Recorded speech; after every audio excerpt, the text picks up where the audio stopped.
That it is just as an opening observation, it struck me 40 years ago that it can be no mere coincidence that Christianity emerges at precisely the same time as the great Jewish rebellions against Rome, which also stretch from the first to the second centuries of the Common Era.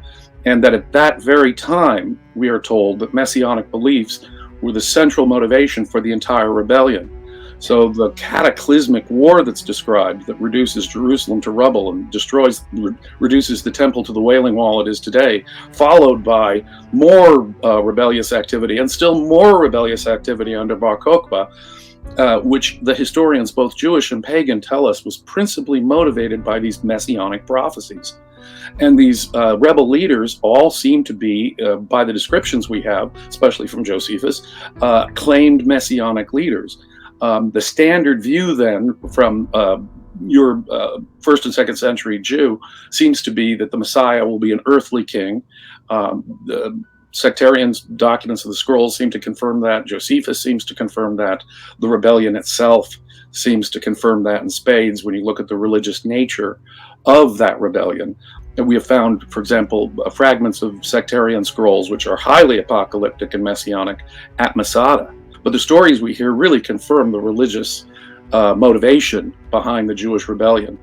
And lo and behold, in contrast to that, we have a bunch of literature that not only shares the same basic framework in terms of Jewish Messiah orientation and a desire to worship the Jewish God, but a political agenda and a religious agenda, which is obviously far more friendly to the anti-rebel forces.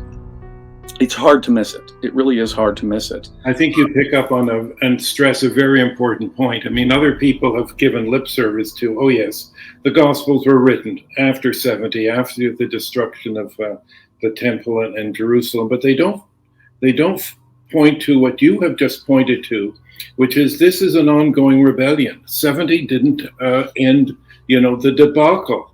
There was ongoing militant Judaism and of many different varieties, not just the members of the Dead Sea Scroll community, the Essenes, not only James and his group, but many other groups that Robert Eisenman, for example, has pointed to. This was a militant form of ultranationalism on the part of the Jewish community. And while, there were some leaders who talked about, peace and things like that, most of the emphasis was upon, as you point out, the Messiah. The Messiah is, as you know from Qumran, two Messiahs. One is a military leader who's going to wipe out the world of all sinners, and another one is a priestly figure. He's going to, reform, the temple. There's another document called the Psalms of Solomon, which is a subject matter of another broadcast, which also points to the fact that the Jewish Messiah is a person who's going to wipe out the unrighteous, wipe out the sinners, and make the world safe for righteous Jews observing the Torah in peace and harmony with everybody else. So I think that you're placing these Gospels in a continuum is especially important.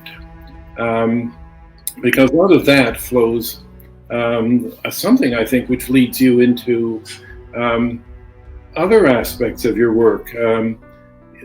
These are being produced, if you can imagine the worst Jewish villains in the year 70, it's Vespasian and Titus. They have lambasted, they've killed hundreds of thousands, perhaps 1 million, Josephus says, of Jews. And guess what? They're in charge of the empire. Wow.